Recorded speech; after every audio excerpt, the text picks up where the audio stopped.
Sebelumnya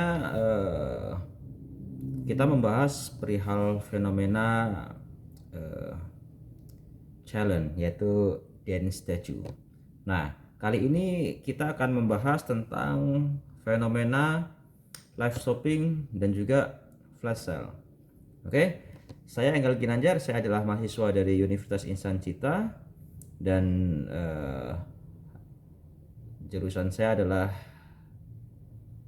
digital neuropsikologi, dan saat ini tugas yang akan saya selesaikan adalah introduction to psychology.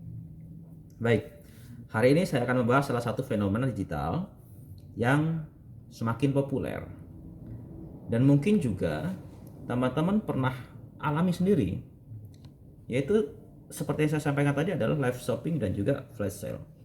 Nah, pernah nggak sih kalian niatnya cuma iseng nonton live di TikTok atau di Shopee, tetapi akhirnya malah beli sesuatu yang tidak pernah teman-teman rencanakan? Nah, pasti saya yakin pernah itu semua mengalaminya. Nah, bahkan kadang-kadang cuman karena muncul tulisan stok tinggal 5 ataupun diskon cuman 2 menit. Nah, ternyata di balik keputusan cepat seperti ini itu ada proses psikologi yang sangat kompleks, teman-teman, yang bekerja dalam pikiran, perasaan, bahkan sistem otak kita.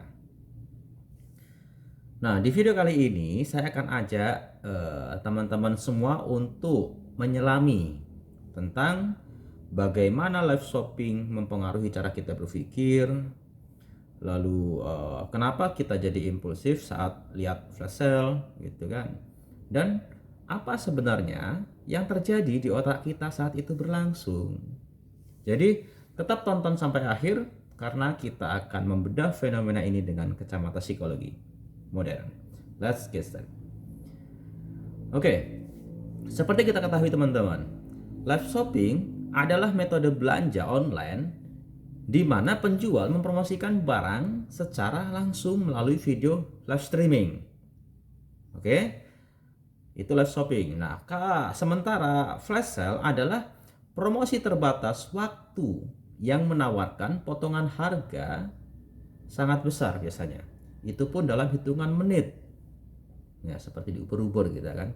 Nah, bahkan detik. Nah, platform seperti TikTok Shop, Shopee, Tokopedia, nah, banyak marketplace lain-lain memanfaatkan strategi ini untuk meningkatkan penjualannya secara masif.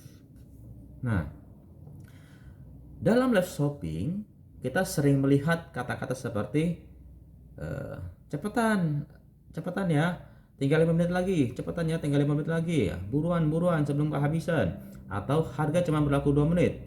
Sementara dalam flash sale, harga dari produk mahal bisa turun drastis, tetapi dia hanya tersedia dalam waktu yang sangat singkat. Nah, apa yang terjadi?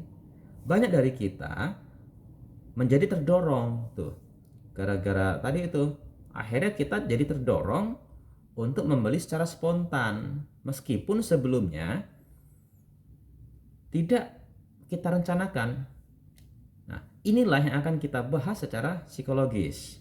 Oke? Nah, dari tentang live shopping tadi itu, flash sale, itu ada 3 dampak psikologis ya teman-teman, yaitu tentang perilaku, perasaan, dan juga pikiran. Nah, akan kita bedah. Yang pertama adalah tentang pikiran atau kognisi kita ya. Nah, dalam situasi flash sale atau live shopping, pikiran kita berada dalam tekanan waktu atau sering disebut cognitive overload, kelebihan informasi lah yang dapat membuat kita kesulitan berpikir jernih. Nah, itulah akibatnya kita mudah terjebak dalam keputusan impulsif karena merasa tidak punya cukup waktu untuk mempertimbangkan. Nah, ini juga berkaitan dengan bias kognitif seperti scarcity effect, yaitu barang langka terasa lebih berharga, dan juga urgency effect, rasa mendesak mempercepat keputusan. Nah, itu dampak psikologis ya tentang live flash cell tadi itu dalam kategori pikiran di kondisi kita. Nah, ada juga mempengaruhi perihal dampaknya terhadap perasaan atau emosi. Nah, emosi yang sering muncul dalam fenomena ini adalah euforia, semangat, rasa takut, kehilangan. Nah, ketika harga diskon muncul, kita merasakan excited dan semacamnya lah itu. Adrenalin belanja itu muncul semua. Nah, tapi juga ada kategori FOMO ya. Nah, fear of missing out, yaitu perasaan cemas jika kita melewatkan diskon besar membuat kita bertindak akhirnya tergesa-gesa. Nah itu. Nah, dampaknya satu lagi adalah dampak perilakunya, teman-teman. Nah, dampak perilakunya dampak perilakunya akhirnya adalah kita itu terdorong untuk melakukan pembelian impulsif itu. Meskipun barangnya belum tentu dibutuhkan. Wah, akhirnya numpuk tuh semua kan. Jadi kita nggak beli apa yang perlu kita beli, akhirnya karena live shopping ini, flash sale ini, kita akhirnya beli. Nah begitu. Nah, saya yakin banyak konsumen mengakui hal ini gitu loh. Jadi kita terdorong untuk melakukan pembelian impulsif itu meskipun barangnya belum tentu dibutuhkan. Nah, konsumen itu berpikirnya apa coba? Mumpung murah, atau yang lain juga pada beli kan begitu. Tapi sih yang banyak menurut saya kayaknya mumpung murah sih. Jadi nanti kan kita akan butuh ke depannya kan, seperti itu. Nah, perilaku ini seringkali tidak kita sadari karena mungkin dalam state of flow atau keterhanyutan psikologis saat mengikuti live shopping, dan juga dia menghibur begitu. Nah, ada 4 kaitannya dengan teori psikologi.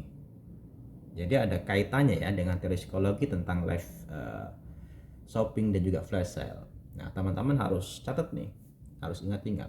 1, impulse buying theory, yaitu teori ini menjelaskan bagaimana seseorang membeli bukan berdasarkan kebutuhan.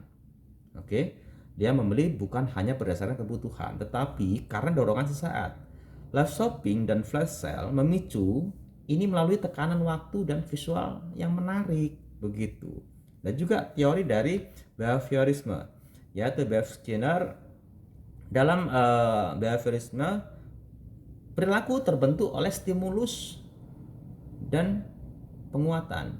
Flash sale bertindak sebagai positive reinforcement.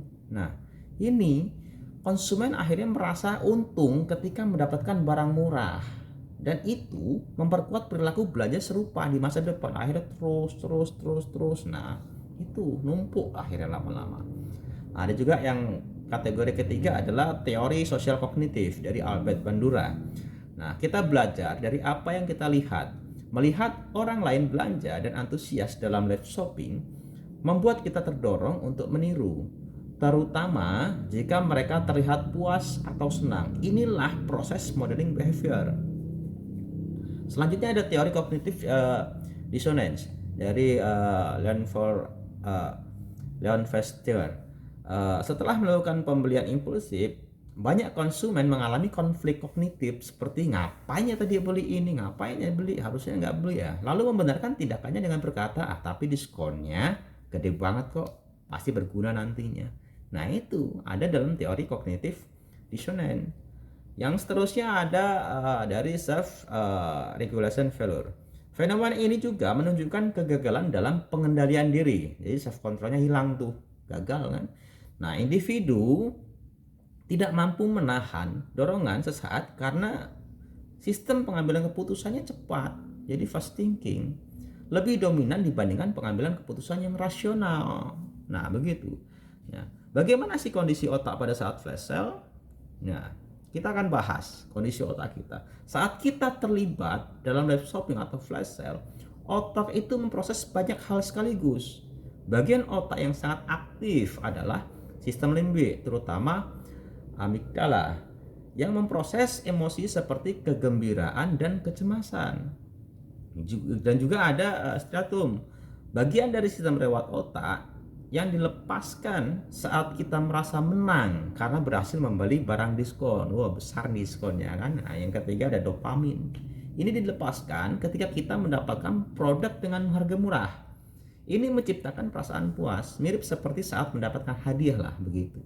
Nah, pada saat yang sama prefrontal cortex, bagian otak untuk pengambilan keputusan logis, justru bisa terganggu karena tekanan waktu dan overload informasi. Inilah mengapa kita sering membeli tanpa berpikir panjang. Jadi, fenomena live shopping dan flash sale itu bukan hanya soal diskon besar atau belanja murah, tapi ini adalah contoh nyata bagaimana psikologi manusia bekerja. Bagaimana pikiran kita terpengaruh. Begitu, teman-teman.